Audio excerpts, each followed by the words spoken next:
Hi, my name is Jim Brocker, and I'm the author of the book Extreme Deer Habitat.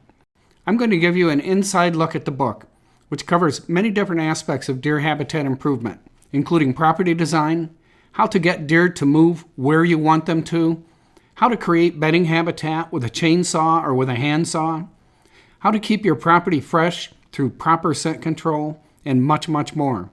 But first, I want to tell you about the amazing journey I began to take at the age of 57 when I started changing from an average frustrated hunter to a totally fulfilled land steward and hunter.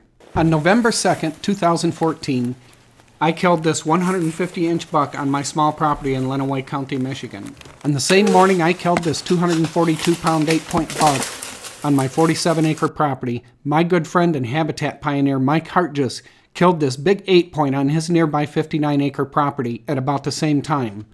And good friend and habitat guru Jake Ehlinger killed this 225-pound 10-point that evening, only 1.5 miles as the crow flies from where I killed my buck. How is it 3 friends all killed big bucks on the same day under the notoriously pressured conditions in Michigan? We all created extreme deer habitat on our small properties. But deer hunting was not always like this for me. As I describe in the preface of my book, I hunted for decades with only a small basket of basket racks to show for my efforts.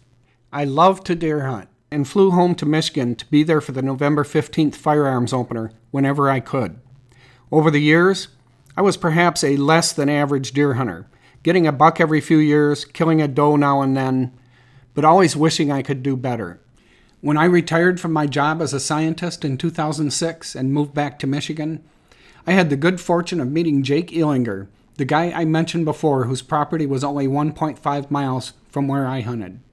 He invited me to his property and gave me a tour of his remarkable deer habitat. More importantly, he showed me his logbook. On the firearms opener the year before, he saw 5 bucks while I saw none. In that moment, I realized I had been doing just about everything wrong.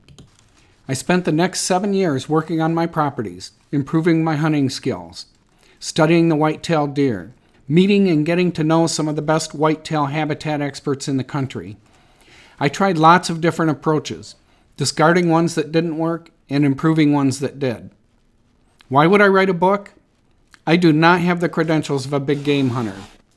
I was an average hunter, and as I say in the first words of my book, if I can do it, anybody can.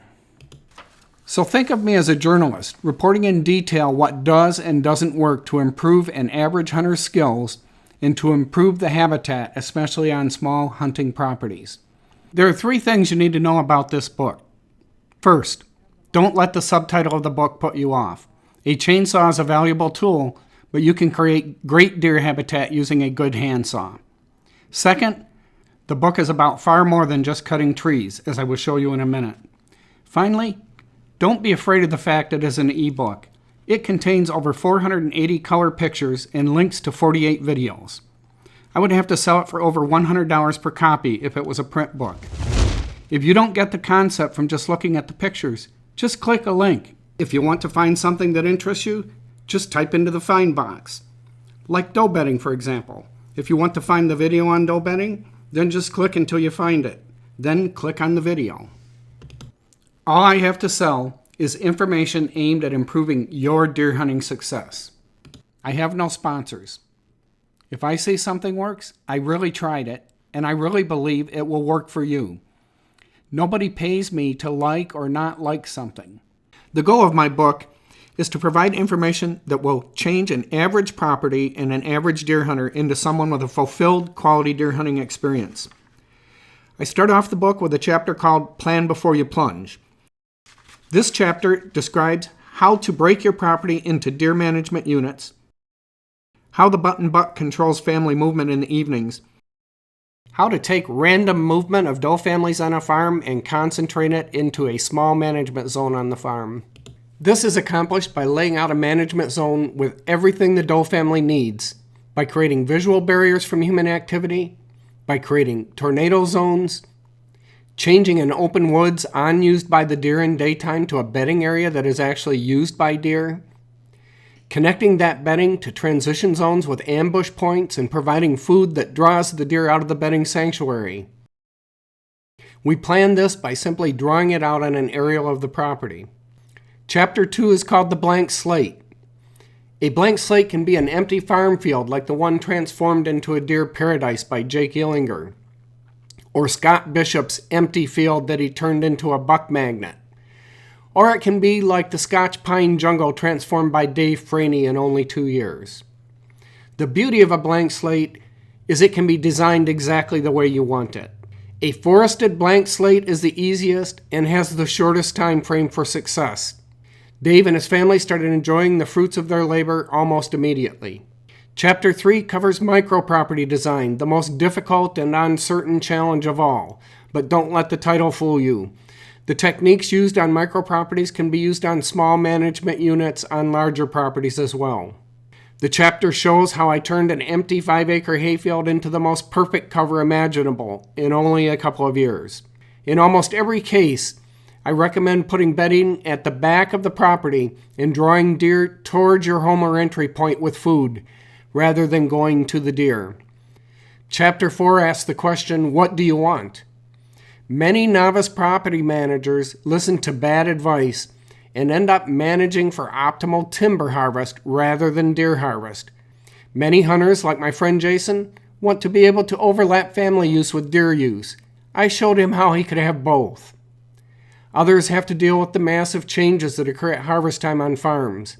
Solutions to these problems require planning ahead and designing to be prepared for rapid change. Others, like Jamie Strader and family, want to trap and hunt pheasants and rabbits.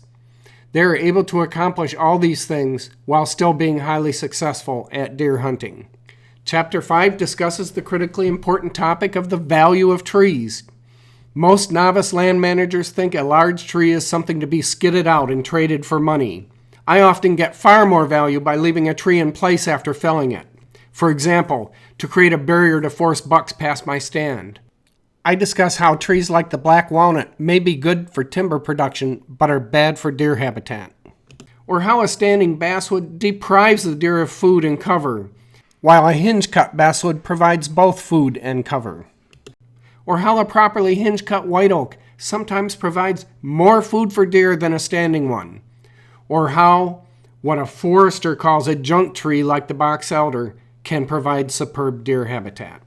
Chapter 6, called Making the Cut, gets into the meat of tree cutting by comparing conventional cutting to hinge cutting and teaching the proper techniques for felling trees by conventional methods, something that needs to be done on nearly every property, and why you should be using proper techniques rather than the ones Dad or Grandpa or Uncle Joe taught you.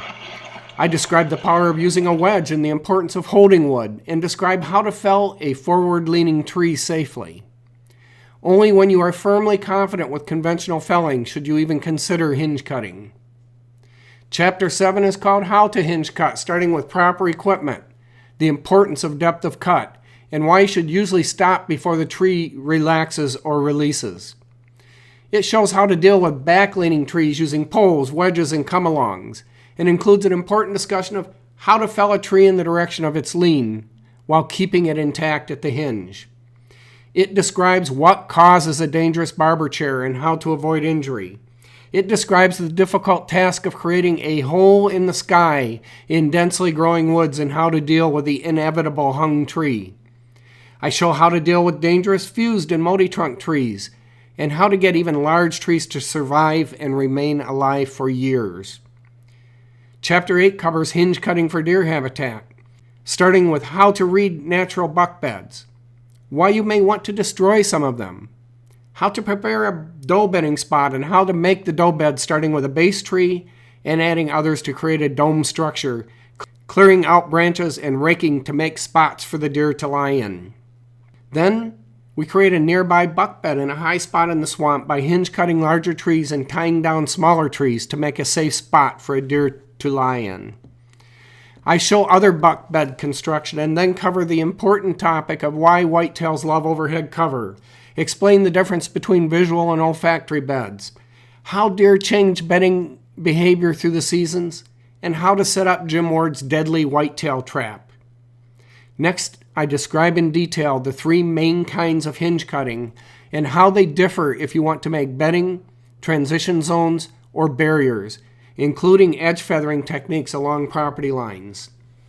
Chapter 9 covers the topic that can undo all your efforts, the X factor, set control, starting with how my old hunting methods created a deer-free zone within 2 days, how I currently see twice the number of bucks per hour of sitting in December as I do in October or November, details about the different kinds of scent busts from 0 to 3, and my detailed methods for extreme scent control, including how to build a scent prep room, the importance of ozone, how to make gear scent-free, how bacteria is the hidden enemy, what wrecks a scent control program, the importance of controlling skin flakes or skin rafts, and the most important thing of all, how to make your boots scent-free using zeolite and activated carbon, along with common sense and attention to detail.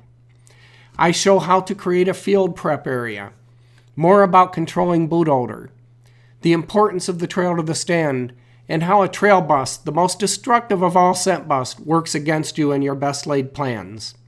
Chapter 10 describes how I put it all together, telling the story of a remarkable buck called the Big Six, part of which appeared in Quality Whitetails magazine in 2015.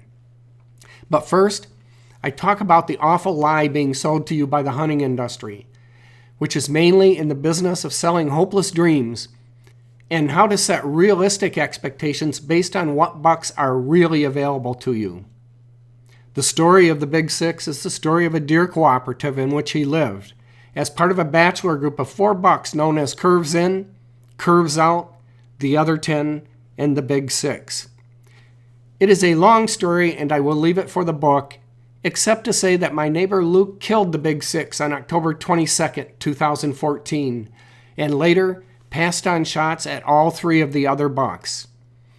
The Big Six taught us to share with our neighbors, and that telling them about every shooter buck that we knew about was in our best interest, but also in the best interest of our cooperative. In the end, deer habitat work is about cooperation and camaraderie as we share stories and share our lives around many campfires. As you look at the deer I and my 2 friends, Mike and Jake, killed on our 3 tiny properties over the last 2 seasons, please take a moment to click on the link in the upper right corner of this video and improve your deer hunting habitat and the quality of your hunting beyond anything you could have imagined by buying my book. Good luck, and may you have great hunting success as you improve the deer hunting on your property.